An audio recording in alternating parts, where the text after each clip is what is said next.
BSc presents option સ્ટ્રીટમાં આપ સૌનું સ્વાગત છે દર્શક મિત્રો.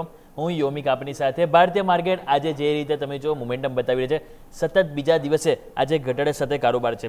પરંતુ પ્રશ્ન એ છે કે આ ઘટાડા સાથે કારોબાર વચ્ચે આજે તમે જુઓ તો સેન્સેક્સમાં મહત્વનું જે લેવલ છે 77,000 એ ક્યાંક ને ક્યાંક તૂટી રહ્યું છે. તો હવે આગળ શું કરવું, તો આવો આપણી સાથે બુલ કેપિટલથી સુહાગ પટેલ આપણી સાથે જોડાયા છે. સુહાગ સર, સૌથી પહેલાં તો ગુડ મોર્નિંગ. જણાવો કે સર હવે જે રીતે હવે આવતીકાલે સ્વાભાવિક છે કે હવે સેન્સેક્સની એક્સપાયરી છે, તો એક્સપાયરી પહેલાં આજે હવે ઓલમોસ્ટ 500 પોઈન્ટનો કડાકો છે. 77 જે ઇમ્પોર્ટન્ટ લેવલ છે એ તોડી રહ્યા છે. તો કઈ રીતે સેન્ટિમેન્ટ આપણે ધ્યાન પર રાખીશું અને કયા લેવલ છે કે જેના અહીંથી આપણે નીકળીશું? સો યોમિકભાઈ, તમે જુઓ તો 77,000નું એઝ યુ સેડ કે પરફેક્ટ છે, કે બહુ સ્ટ્રોંગ લેવલ છે, કે આ જો આજે તૂટશે ને તો આપણને એક ફર્ધર ઘટાડો 76,275 સુધી પહોંચી શકે છે.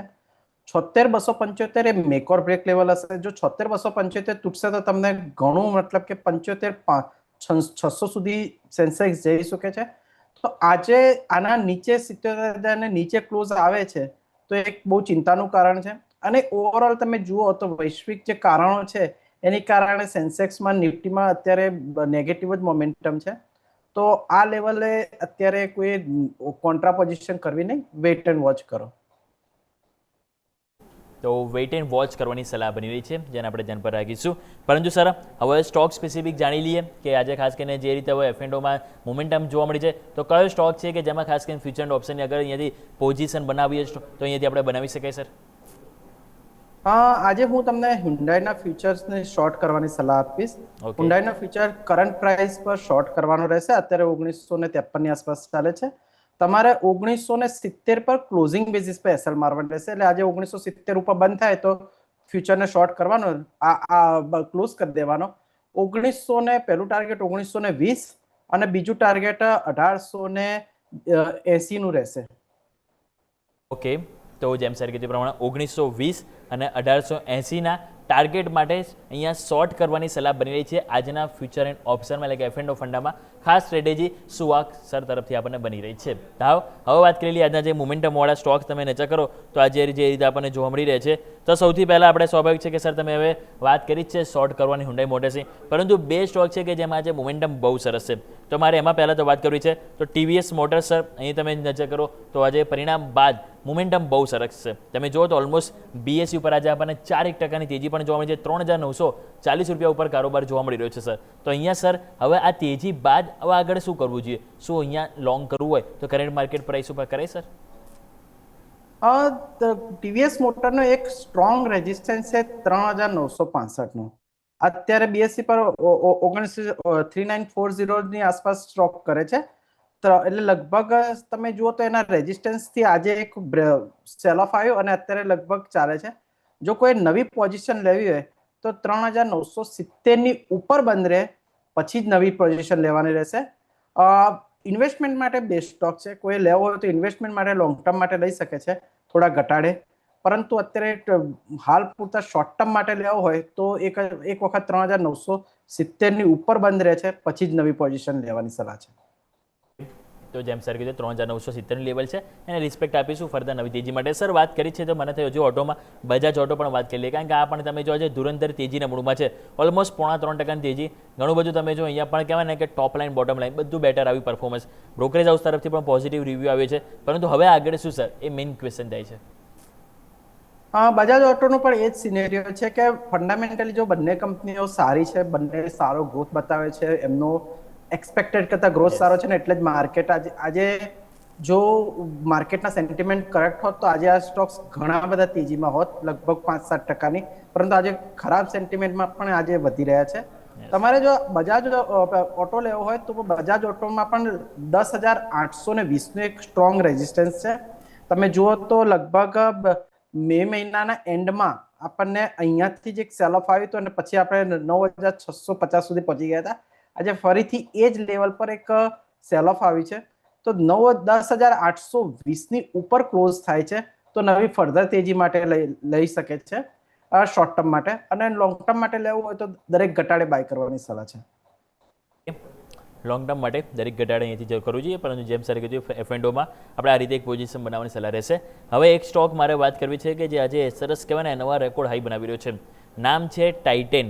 તમે જો આજે અડધા પોણા ટકાની તેજી સાથે 4,728 રૂપિયા 80 પૈસાના બીએસસીમાં આજના આપણે જોઈએ તો રેકોર્ડ હાઈ આપણને જોવા મળી રહ્યો છે. ટાઇટેન સર કઈ રીતે જોઈ રહ્યા છો? અહીંયા મજબૂતી સરસ છે, જ્યારે માર્કેટ તમે જો થોડું કન્ફ્યુઝનમાં છે, પરંતુ આ સ્ટોક છે કે જેમાં કોન્ફિડન્સ સરસ આવ્યું છે. એક્ઝેક્ટલી ટાઇટનમાં તમે છેલ્લા કેટલાય સમયથી તેજી સારી છે અને આજે જો માર્કેટ પોઝિટિવ હોત તો એફએનઓ ફંડામાં મારો આ પીક હતી, પરંતુ માર્કેટ નેગેટિવ છે એટલે હું કોન્ટ્રા પોઝિશન નહોતો લેવા માંગતો, એટલે મેં હ્યુન્ડાઈને આપ્યું. પરંતુ જુઓ તમે આ એફએનઓ તમે લેવા માંગતા હો તો 4,680 નો એનો એક સ્ટ્રોંગ રેઝિસ્ટન્સ હતો, જે ગઈકાલે એના ઉપર ક્લોઝ આવ્યો હતો અને આજે તમે જુઓ બ્રેકઆઉટ થયા પછી આજે સ્ટોક્સમાં ફર્ધર તેજી છે. તો કોઈએ લેવો હોય ફ્યુચર તો લઈ શકે છે. 4,680 ના નીચે ક્લોઝિંગ બેઝિસ पे એસએલ મારવાનો રહેશે. આવનારા દિવસોમાં તમને 4,800 ઇવન 4,850 સુધીના ટાર્ગેટ જોવા મળી શકે છે. તો આ રીતે એક વ્યૂ બનતો જોવા મળે છે, વ્યૂ પોઝિટિવ છે. હવે સર વાત કરી છે ટાઇટેનની, તો મારી સાથે જોડે જ્વેલરી સ્ટોક કે જે તમે જો નોન સ્ટોપ તેજીના મૂળમાં છે, કલ્યાણ જ્વેલર્સ સર 600 રૂપિયા તમે જુઓ તો આજે આપણને સ્ટોક પહોંચી ગયો છે. હવે પ્રશ્ન એ થાય છે સર કે આટલી તેજી નોન સ્ટોપ, એક મહિનાનું રિટર્ન પણ તમે જો ઇવન છેલ્લા 10-15 દિવસમાં તો આપણને 50% પણ વધારે રિટર્ન આ સ્ટોકમાં સર આવ્યું છે. આરએસઆઈ પણ તમે જો ધીરે ધીરે 84-85 ડેઇલી ચાર્ટમાં આવી ગઈ છે. તો હવે કઈ રીતે આપણે જોવું જોઈએ સર? કરંટ માર્કેટ પ્રાઇસે શું પોઝિશન અહીંયાથી બનાવવી જોઈએ?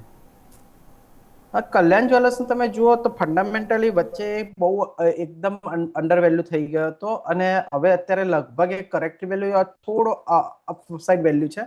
અને એઝ પર ટેકનિકલ જોવા જાઓ તો એમને એક સ્ટ્રોંગ રેઝિસ્ટન્સ છે લગભગ 616-620 ની આસપાસ.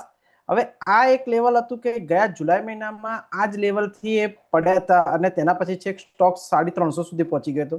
ત્યાં બોટમ બનાવ્યો અને ત્યાંથી ફરીથી ફર્ધર થઈ જાય. હવે જે લેવલ છે એ લગભગ આપણે એની આસપાસ જ પહોંચી ગયા છે. તો આ લેવલે ફર્ધર ખરીદારી કરવી નહીં. જો કરવી હોય તો એક વખત સ્ટોક લગભગ 620 ની ઉપર ક્લોઝિંગ આપે છે તો તમે નવી તેજીની અપેક્ષા રાખી શકો છો અને તમે એના માટે લઈ શકો.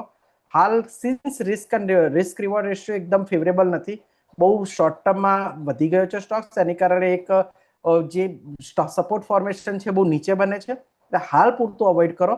620 ની ઉપર ક્લોઝ થાય છે તો 620 ના ક્લોઝિંગ બેઝિસ पे એસએલ મારીને તમે નવી તેજી માટે સ્ટોક્સ લઈ શકો છો.